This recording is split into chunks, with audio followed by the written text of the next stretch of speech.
Vamos dar prosseguimento aos nossos estudos aqui na quarta-feira. Vamos continuar estudando a confissão de fé da nossa igreja. Nós já estamos agora no capítulo 7, o capítulo que trata do propósito da graça e da providência de Deus.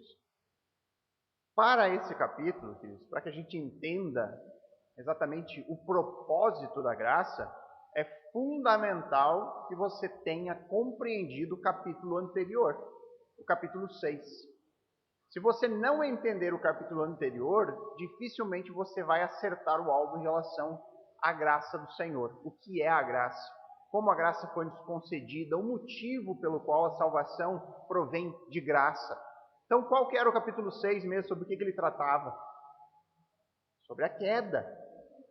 Então, não entender corretamente acerca da queda traz consequências sobre o nosso entendimento sobre a graça. E aqui é o ponto onde muitos tropeçam. É não entender a queda corretamente. É achar que a queda, na verdade, não foi uma queda de fato, mas foi só um tombinho. O ser humano pecou, mas quem não peca? Como se não fosse algo realmente grave. E aí nós, como seres humanos, nós temos a tendência a achar que nós não somos tão maus assim. Que no fundo nós somos bons.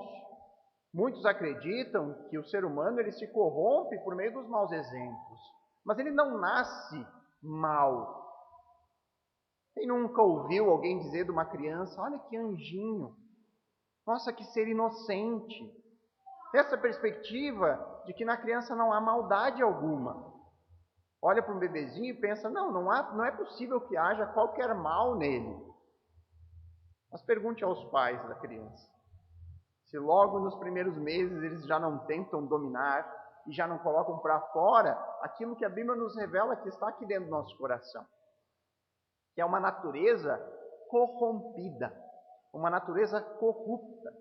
De tal forma que o nosso maior desafio como pais é ensinar a obediência. Não é necessário ensinar a desobedecer. Esse já está no pacote, já vem de fábrica.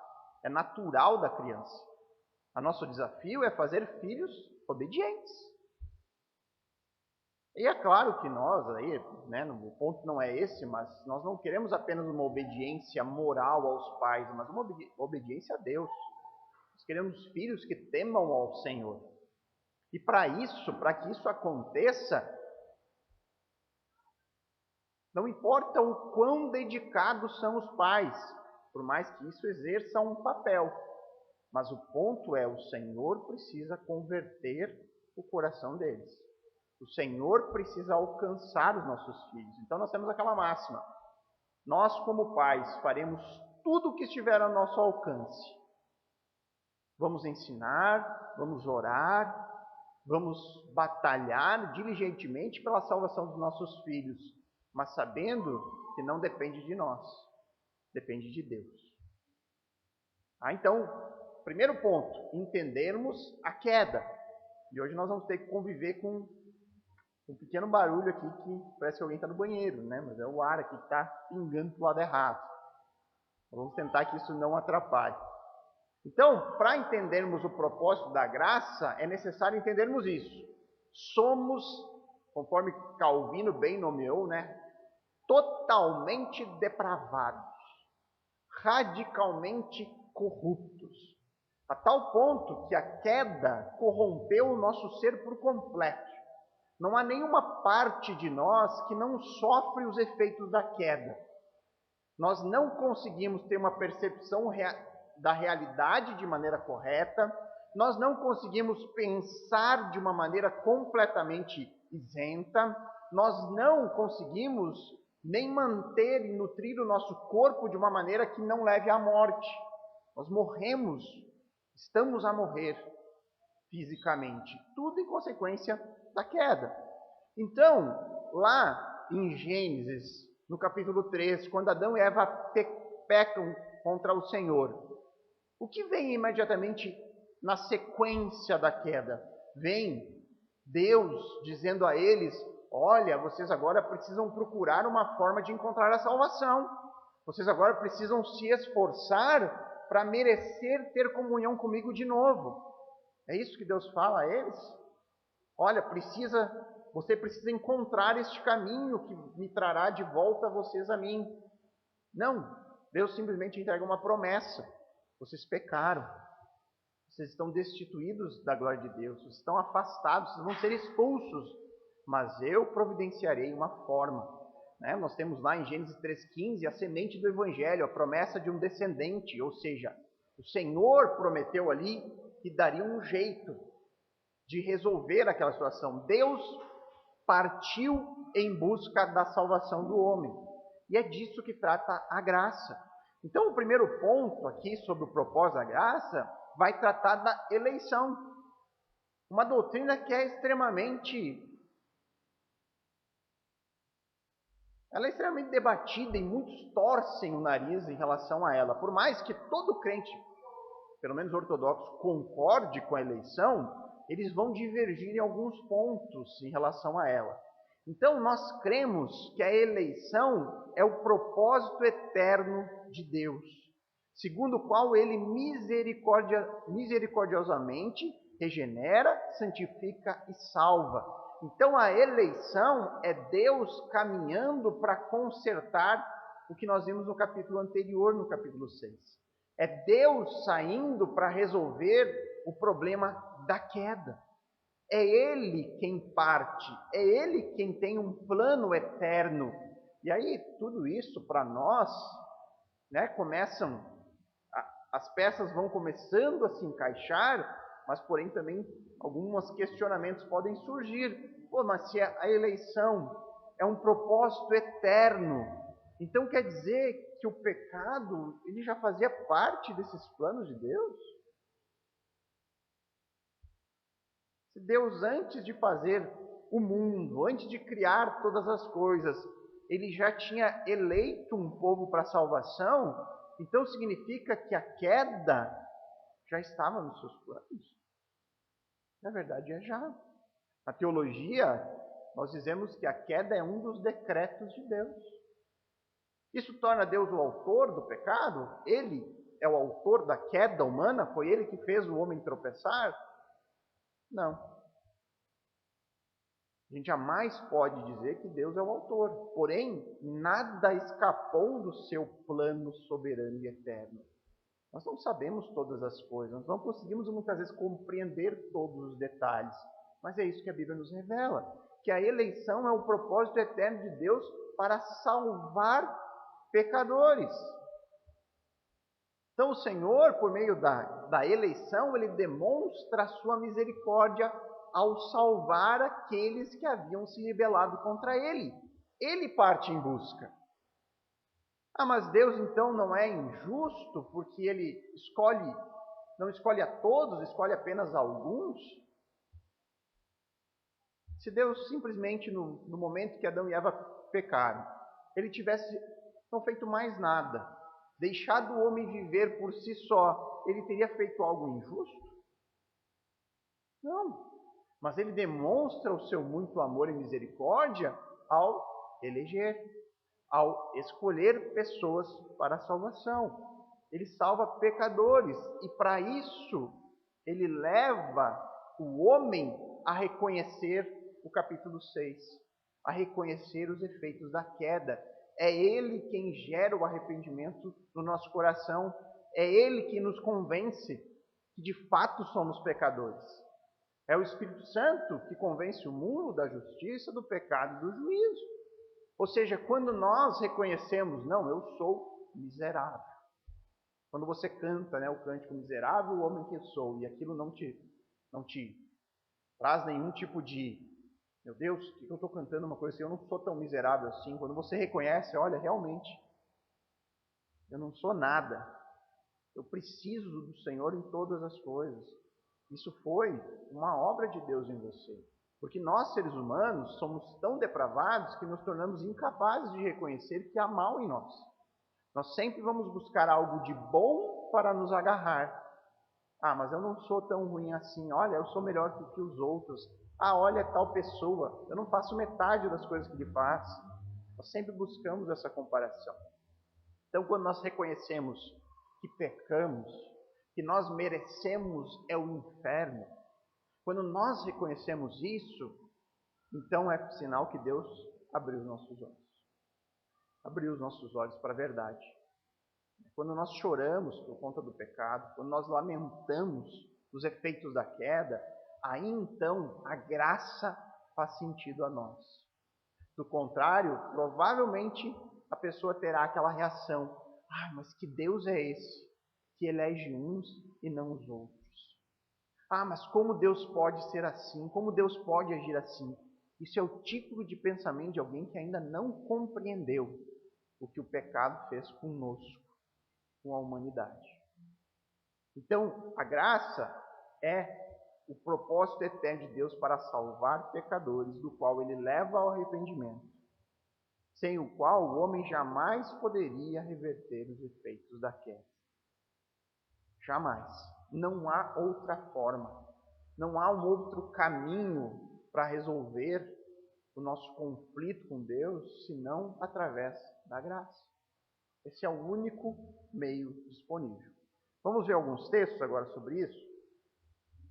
Primeiro texto de Efésios, capítulo 1.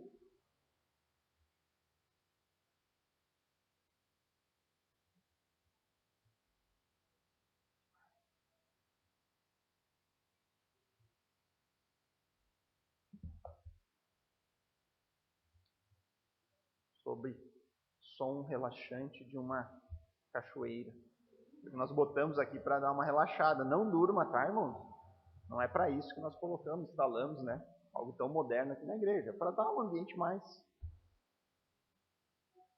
Efésios 1, versos 3 a 14.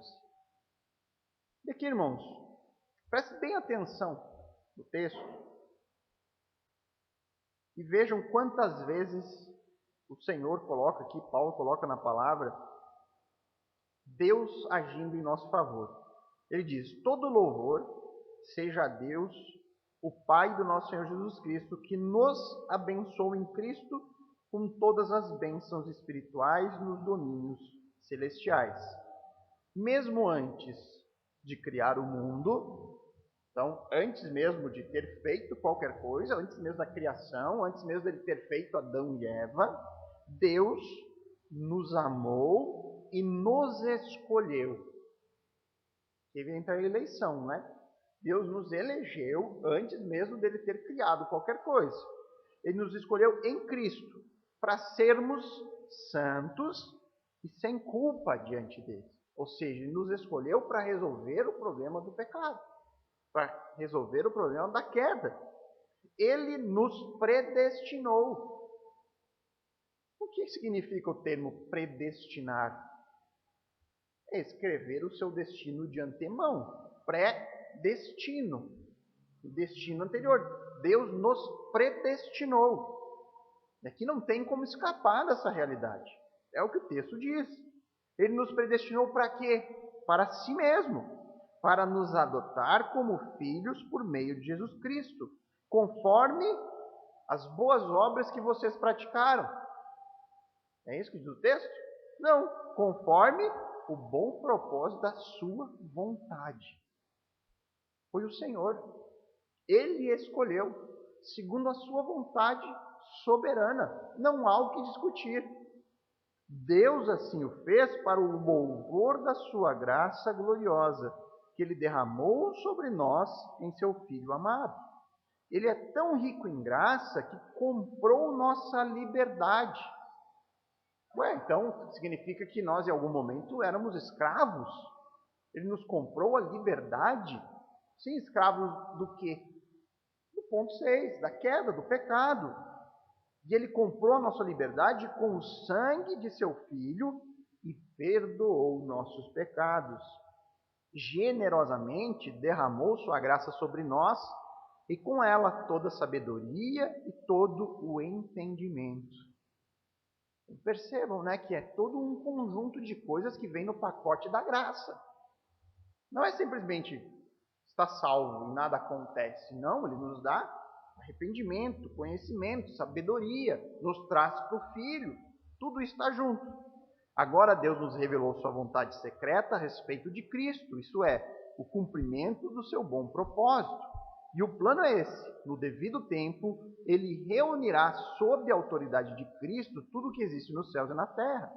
Além disso, em Cristo nós nos tornamos herdeiros de Deus, pois ele nos predestinou, mais uma vez, conforme seu plano e faz com que tudo ocorra de acordo com a sua vontade. O propósito de Deus era que nós, os primeiros a confiar em Cristo, louvássemos a Deus e lhe dessemos glória. Agora vocês também ouviram a verdade, as boas novas de salvação. E quando creram em Cristo, ele colocou sobre vocês o selo do Espírito Santo que havia prometido. O Espírito é a garantia de nossa herança, até o dia em que Deus nos resgatará como sua propriedade, para o louvor da sua glória. Então, no pacote da graça, inclui também o Espírito Santo como um selo, como garantia. Não há como perder essa salvação graciosa, porque ela parte de Deus. Ela não depende de nossos esforços, ela não depende dos meus méritos. Por isso eu não posso perdê-la. Porque se dependesse de mim, eu já tinha perdido no primeiro segundo depois da graça. Mas não depende. Deus diz, olha, eu vou trazer para vocês o pacote pleno. Vou conceder também o Espírito Santo para vocês, que vai atuar como um selo. É uma marca de Deus em nós. É a garantia, é o pagamento já de antemão. Só falta ir lá e buscar o produto. Deus fez tudo isso a nós. E para que não haja nenhuma dúvida, né? É só você seguir depois no texto, lá no capítulo 2, ele vai dizer por que Deus fez tudo isso. Por que teve que partir dele, ser graciosa, né? A salvação vindo da parte totalmente do alto, sem nenhum tipo de esforços e méritos nossos. Por que tem que ser assim? No capítulo 2 ele diz, porque vocês estavam mortos. Vocês estavam mortos por causa da desobediência, dos seus muitos pecados. Por isso teve que vir da parte de Deus, porque vocês, como pessoas mortas, são incapazes de qualquer coisa. Vocês não são capazes de se dar vida. Vocês não são capazes de encontrar um meio de resolver esse problema. Se não fosse assim, toda a humanidade estaria perdida. Por que Deus não salvou então a todos? Eu não sei. O que ele diz é que a eleição depende da soberana vontade do Pai. Ele escolheu livremente.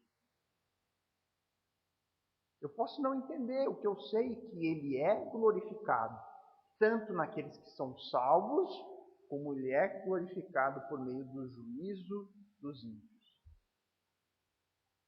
Pode parecer duro, mas essa é a verdade. O Senhor é glorificado em ambos, quando o ímpio sofre justa condenação e quando o salvo é redimido no sangue de Cristo. Em ambos os casos, Deus é glorificado. Próximo texto. 2 Timóteo, capítulo 1, versos 8 e 9.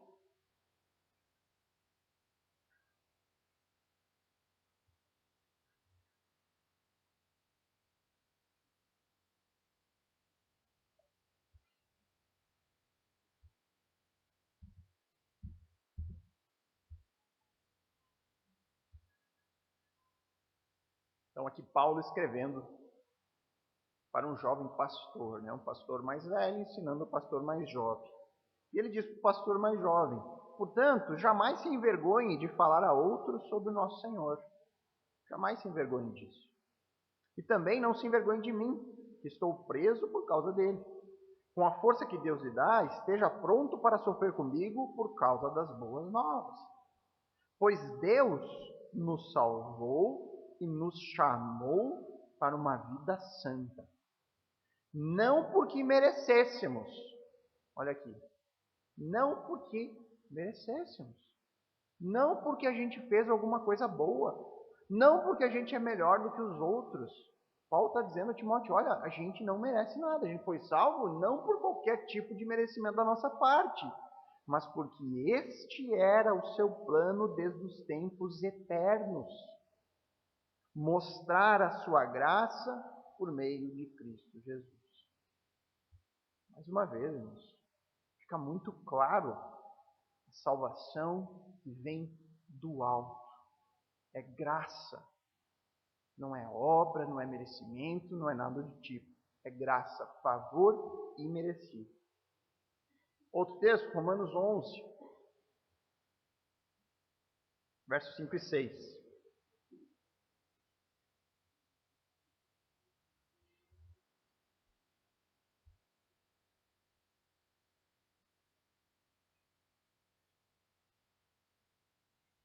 E aqui é um capítulo desafiador, não vou entrar em muitos detalhes acerca disso, vou deixar para que isso ocorra no seu devido tempo, né? Quando chegar lá, o pastor Adriano vai. Espero que vá. Então ele diz ali, o mesmo acontece hoje, pois uns poucos do povo de Israel permaneceram fiéis. Ou seja, ele está dizendo assim, olha, neste momento, no presente tempo, né, na era da igreja, alguns poucos de Israel creram em Cristo. A nação de Israel, como um todo, né, a sua grande maioria, ela permanece à espera de um Messias. Ela permanece aguardando a reconstrução do templo, ela permanece cumprindo os requisitos da lei, né? Por mais que hoje a religião judaica está muito mais baseada na lei, na sinagoga, eles ainda guardam tudo aquilo que é do sistema antigo, né? Da antiga aliança. E aí Paulo aqui está dizendo, olha, alguns poucos, eles creram em Cristo. E estes foram escolhidos pela graça de Deus. Deus escolheu alguns do povo judeu para crer em Jesus e fazer parte da igreja, que é a união de judeus e gentios em um só corpo, unidos por um mesmo Espírito, formando o corpo de Cristo. E essa escolha, Paulo diz, se dá pela graça de Deus. Então, já que é graça, não se baseia nas obras deles, pois neste caso a graça deixaria de ser o que verdadeiramente é, ou seja, gratuita e imerecida. Então, olha só um texto como esse, como é que alguém pode defender algum tipo de salvação que é por obras, que você precisa fazer algo, ou que haja uma cooperação entre o homem e Deus. Ai, Deus salva graciosamente, mas você tem que fazer a sua parte. Olha o que o texto diz. Não se baseie em obras, porque nesse caso, graça deixaria de ser graça. O que é graça? É um favor imerecido. Graça é algo gratuito, do qual nós não merecíamos, mas que Deus foi lá e fez, nos salvou. Então esse é o primeiro ponto que nós temos que ter bem claro, que a salvação vem de Deus. Ela é monergística, ou seja, tem um único caminho nessa salvação, vem do alto. Ela não é sinergística, com duas mãos, duas vias, de Deus e nós até Deus. Não, só há um meio de salvação. Esse meio é a graça do Senhor que nós encontramos no Filho. Ok? Alguma dúvida sobre o primeiro ponto? Podemos seguir? Se você ainda acha que salvação pode ser alcançada de outra forma, esse é o momento de você expressar essa sua opinião. Eu acho que ainda dá tempo de acender uma fogueira ali fora e queimar você, né? Está numa estaca, queimar como herege. Não, né? Então vamos lá, ponto 2.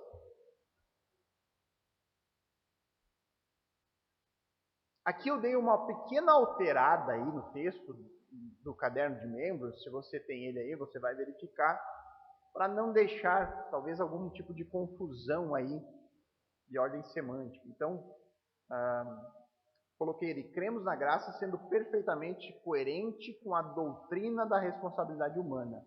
Acho que ali tinha algo como a liberdade humana, né? Quem poderia me lembrar como é que estava? Liberdade do homem. Daí quando você fala de liberdade do homem, fica muito de acordo com o conceito que você tem de liberdade. E aí você pode abrir margem para confusão. Tá? Então é melhor colocar dessa forma, né, que a graça ela não entra em conflito com a doutrina da responsabilidade humana, do qual nós pecamos e nós admitimos, nós nos rebelamos, né? Então a graça ela não entra em conflito com isso. Isso inclui, então, os meios dos quais Deus se serve para levá-la, quem? A graça, a cumprir sua bondosa vontade e benefício de nós, pecadores. Então, vamos ver mais alguns pontos acerca disso. João 3,19.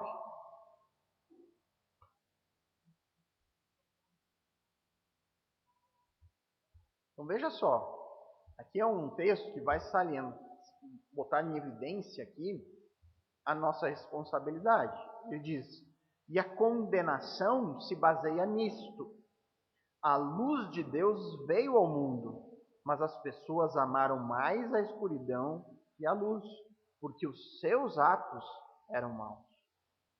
Então, o homem aqui está sendo condenado pelos seus atos maus. Ele não está sendo condenado porque Deus não o elegeu, porque Deus não o converteu, não lhe deu o arrependimento. Não. Você é um pecador. Você está sendo condenado porque a luz de Deus veio ao mundo, Jesus veio ao mundo, mas vocês amaram mais o mundo, as trevas, do que a luz. Esta continua sendo o motivo da condenação de qualquer pessoa. Jesus veio a este mundo. A mensagem do Evangelho está sendo proclamada, mas muitos preferem continuar nas trevas do que abraçar a luz. Então, a responsabilidade pela condenação está sobre nós. A graça não macula essa verdade. Ela não anula essa realidade presente nas Escrituras. Outro texto para nós, 2 Timóteo.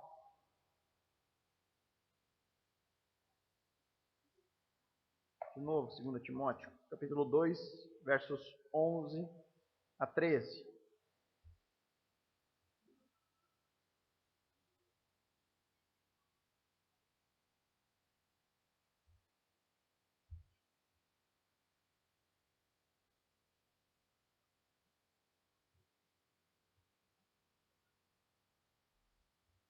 Então diz ali, esta é uma afirmação digna de confiança. Se morrermos com ele quem? O Cristo. Se morrermos com ele, significa que nós tínhamos que morrer lá no Calvário, junto mais um ladrão na cruz lá? É isso que ele está dizendo? Não. A ideia é de nós nos unirmos na sua morte, né? Termos um relacionamento com ele. Se morrermos com ele, também com ele viveremos, ou seja, nós vamos ressuscitar da mesma forma que Cristo ressuscitou. Nós encontramos vida em Cristo. Se perseverarmos com ele, reinaremos. Faremos parte do seu reino. Se o negarmos, ele mesmo assim nos salvará, diz o texto. É isso que diz? Se o negarmos, ele nos negará. Se formos infiéis, ele permanecerá fiel, pois não pode negar a si mesmo. O que isso significa? Se formos infiéis, ele permanecerá fiel. Ele não pode mudar sua natureza. Se nós permanecermos infiéis, ele nos condenará, porque ele permanece fiel aos seus decretos, à sua lei, à sua soberana vontade, sua perfeição, à sua pureza. Ele não pode ter comunhão com pessoas que não foram justificadas, que não se tornaram justas. Então, se nós permanecermos alheios a Deus, ele não vai nos abraçarmos, porque ele não pode abraçar o pecado. Ele permanece fiel a si mesmo e ele nos condenará, porque ele não pode mudar. Nós podemos, ele não. Então, se nós o negarmos, ele nos negará. Responsabilidade nossa em relação a isso. Mais um texto, Atos 13, verso 48.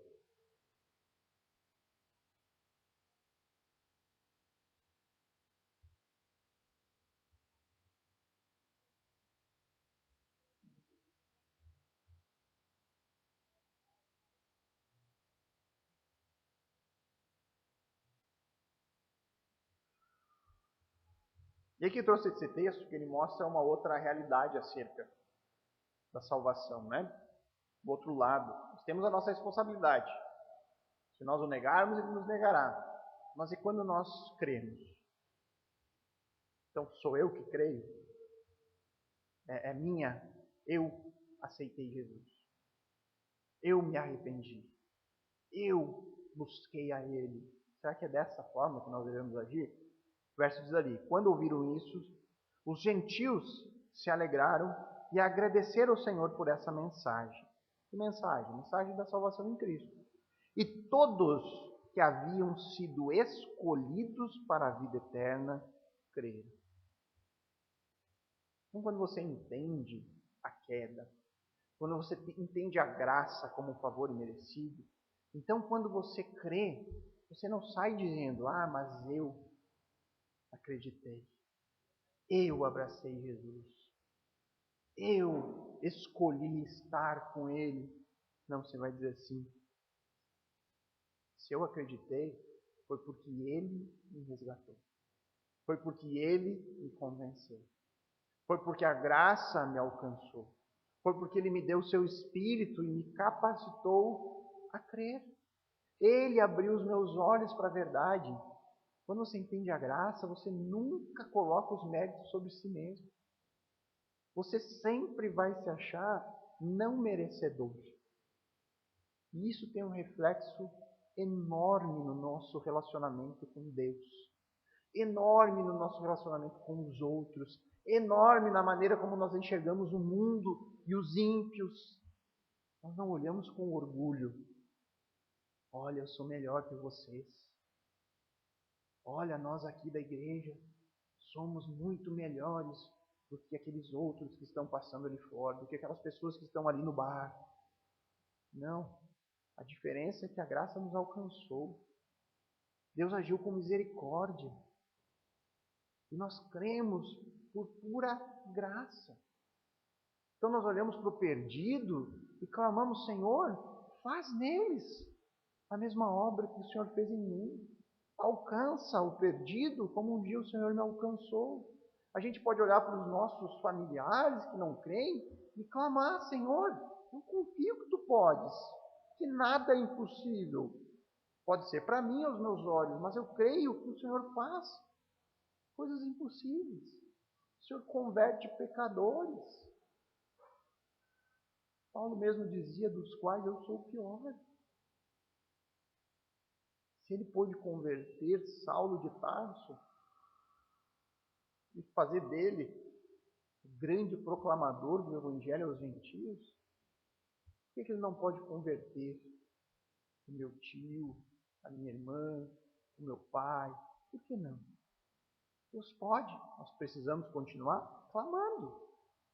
Porque se dependesse de nós estaríamos sempre frustrados. Me encontrei com meus parentes e mais uma vez eles não creram. Nossa, eu não sei explicar. Eu não tenho argumentos para convencê-los. É claro que é importante nós sabermos conversar, criarmos estratégias para evangelizar, mas a gente entende que o resultado não depende de nós. O resultado vem da obra do Senhor. Crerão aqueles que foram escolhidos para a vida eterna. Você imagina a vida de um pastor, que dureza seria se ele pensasse que cada pessoa que chega na igreja e que nunca mais aparece foi culpa dele, que não soube pregar de maneira adequada. Cada pessoa que apostata da fé e que resolve seguir os seus próprios caminhos, o pastor ia ficar: meu Deus, o que eu estou fazendo de errado? Mas não, a nossa função é proclamar. Os resultados vêm do Senhor. Deus acrescenta dia a dia aqueles que serão salvos, porque é uma obra dele. Ok? Alguma dúvida até aqui? Seguimos então. Ponto 3. Ainda sobre a graça. Cremos que a graça, em seu propósito, ainda exclui o orgulho e promove a humildade. Exatamente o que eu acabei de falar. É isso que a graça faz. Quando a gente entende, a gente exclui qualquer possibilidade de: eu aceitei Jesus. Eu até entendo o uso desse termo, né? A pessoa está dizendo o dia que ela creu em Cristo. Mas pensa só como isso soa um pouco orgulhoso da nossa parte. Eu aceitei a Jesus. O imperfeito aceitou o perfeito. Faz algum sentido isso? Não. O Senhor Jesus me aceitou naquele dia. E por isso eu creio. Né? Foi naquele momento que eu me arrependi, o Senhor me aceitou como seu filho. Ele me alcançou com a sua graça. E isso promove humildade. Já convivi muito com pessoas que ficavam dizendo, até perguntavam assim na igreja, no mesmo tempo, as pessoas perguntavam, quantas almas você já trouxe para Jesus? Quantas almas você já, quantas pessoas você trouxe a Cristo, né? Eles ficavam contando, eu já trouxe 10, esse ano foram 12. A colheita está farta. Nós não trazemos ninguém. Que orgulho é esse de ficar contando almas? É dizer que cada pessoa era uma pedrinha na coroa, que um dia a pessoa vai receber. Isso é orgulho. Né? É você se achar merecedor de fazer parte da obra. O Senhor nos usa como ferramentas na sua mão. Não depende nada de nós. Então a graça, entender a graça, promove a humildade. Promove amor uns pelos outros. Promove oração. Porque nós vamos depender muito mais de Deus do que de nós mesmos. Então nós sabemos que muito pode a nossa oração em favor dos outros. Tão importante quanto pregar é orarmos. Tão importante quanto anunciar é você orar. Agora chega as festas de fim de ano, chega Natal, e você tem o desejo de anunciar a sua família, de ter um momento lá para poder falar de Cristo. Não esqueça de orar, ore antes, para que Deus prepare o coração das pessoas. Ore depois, pedindo que aquela semente que você plantou naquele dia possa ter solos férteis a germinar. Ore, porque sem oração, sem Deus agindo, não há chance. Então, promove oração, promove louvor, porque eu louvo ao Senhor a minha salvação graciosa. Eu louvo a Deus porque eu não faço mais parte das trevas, mas fui trazido para a luz. Isso vem dele e me traz confiança em Deus. Traz confiança. Eu creio que Ele pode. Que não depende de mim, que depende dele. E que eu posso confiar que eu sou salvo. E salvo para sempre. Isso tira um peso das minhas costas. Tira um peso. A pessoa saber. Por várias vezes, irmãos, já ensinei essa doutrina da perseverança dos santos para pessoas que não a conheciam, que criam que a gente podia perder a salvação. E pessoas se desabavam chorando. Senhor, obrigado por conhecer isso. Porque eu vivia uma tensão constante. Um dia eu me achava salvo, outro dia não me achava. É claro, porque nós continuamos pecando. Nós olhamos para nós mesmos e vemos maldade, e vemos pensamentos maus, e vemos coisas que nós precisamos mudar. E você pensa, nossa, mas desse jeito como é que eu posso ser salvo? E você acha que depende de você. E aí quando você entende que não depende, que é graça de Deus, e que o Senhor nos deu o seu Santo Espírito como penhor, como selo, isso traz um peso. Graças a Deus por isso. E isso nos leva muito mais a louvá-lo a Ele. Traz consigo os sinais da sua misericórdia. Então ela nos estimula a aplicar todos os meios ao nosso alcance para realizar os nossos propósitos para a glória do Senhor. Com relação a nós mesmos, nos leva a procurar com zelo cada vez maior confirmar a nossa vocação e eleição. Então, muitas pessoas críticas, da doutrina da graça que vem do alto, monergística, elas criticam como, se a pessoa foi eleita, se não perde salvação, então a pessoa pode viver de qualquer jeito. E o crente verdadeiro que reconhece a operação graciosa de Deus na sua vida, ele não vive de qualquer jeito. Ele vive de uma maneira a glorificar o autor da salvação. Ele quer sempre agradar aquele que o salvou. Ele quer viver para a glória. Ele é grato por isso. E ele não faz atos de bondade para buscar merecimento, mas como atos de demonstração e de evidência da sua própria salvação. Então ele não vai buscar confirmar cada vez mais a sua vocação e a sua eleição. Vamos ver aqui alguns textos sobre isso. 1 Coríntios, capítulo 15, verso 10.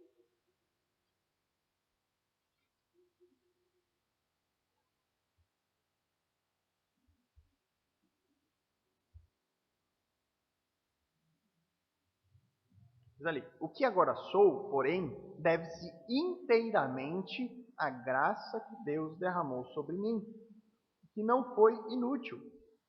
Trabalhei com mais dedicação que qualquer outro apóstolo, e, no entanto, não fui eu, mas Deus que, na sua graça, operou por meu intermédio. Essa é a reação de alguém que entendeu a obra graciosa de Deus em sua vida. O apóstolo Paulo diz, olha, o que eu agora sou, né, ele está aqui falando sobre o seu apostolado à igreja de Corinto, né, sua autoridade apostólica, ele diz, isso deve-se apenas à graça, eu não sou melhor que os outros, Paulo está dizendo. Deus derramou sobre mim isso. Foi Deus quem quis assim. E não foi inútil, ele diz. Eu trabalhei, sabendo disso, com muito mais dedicação. Fui mais dedicado que qualquer outro apóstolo, ele diz. E, no entanto, reconheço que não fui eu. Eu não estou aqui me enaltecendo, mas estou mostrando que Deus, na sua graça, operou em mim. É Ele que moveu tudo isso. Depois, ainda em 1 Coríntios, voltando lá para o primeiro capítulo, ele fala nos versos 26 a 29.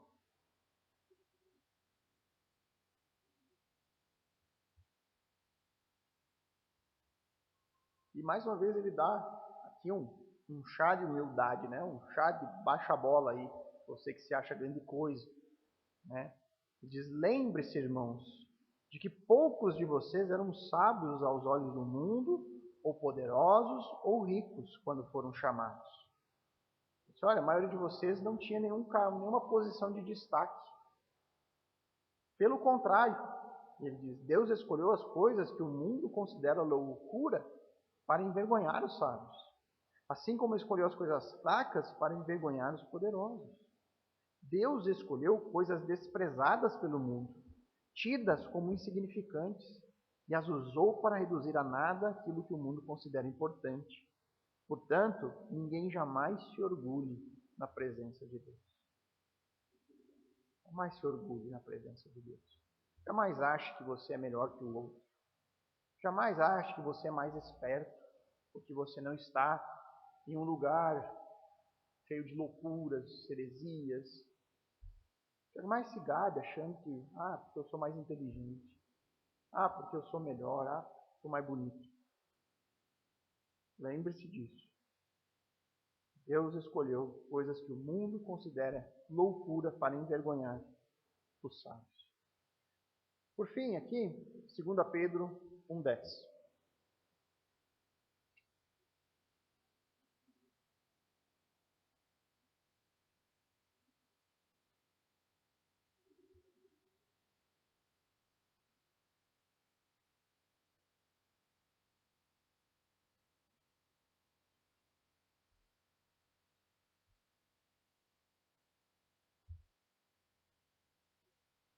Então, uma vez salvo, tranquilo, né?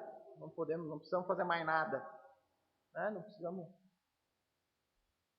Fomos alcançados. Né? Nada muda na nossa vida. Verso 10 ali diz: por isso, irmãos, trabalhem ainda mais arduamente para mostrar que, de fato, estão entre os que foram chamados e escolhidos.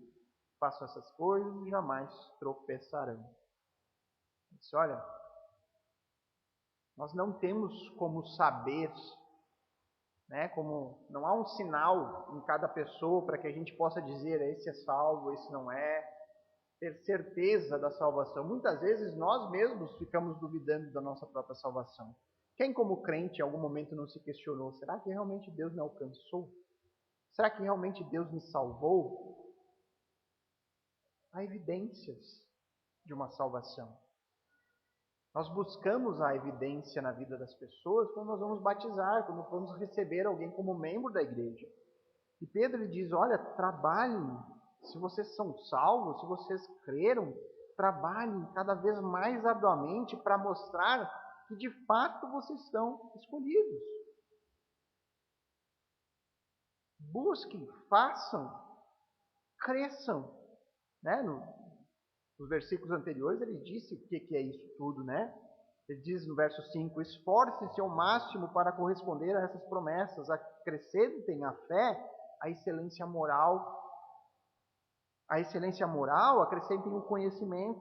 Ao conhecimento, o domínio próprio. Domínio próprio, a perseverança. A perseverança, a devoção a Deus. A devoção a Deus, a fraternidade o amor. Então, busquem arduamente todas essas coisas. Porque se vocês buscarem, isso é uma evidência que de fato o Senhor os escolheu. De fato o Senhor os elegeu. Então, continuem. Não fiquem parados, mas progridam na fé no Senhor Jesus. Em relação a esse capítulo, queridos, é até o ponto 3 que é tratado sobre a graça. A partir do ponto 4, nós vamos falar um pouquinho sobre a questão da providência.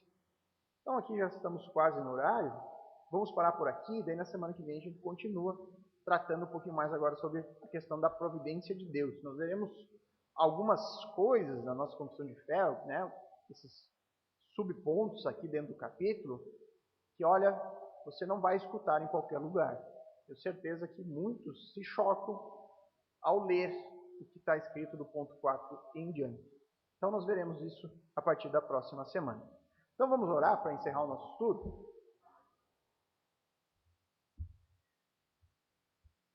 Bondoso Deus, amado Senhor, graças te damos pela salvação graciosa que nós encontramos no Filho, o Senhor Jesus Cristo, que veio a este mundo e que pagou o preço pela nossa liberdade, que nos trouxe a Ele, que nos deu o convencimento do nosso pecado, que nos trouxe ao arrependimento, que nos concedeu o Espírito Santo como penhor, como garantia de nossa salvação.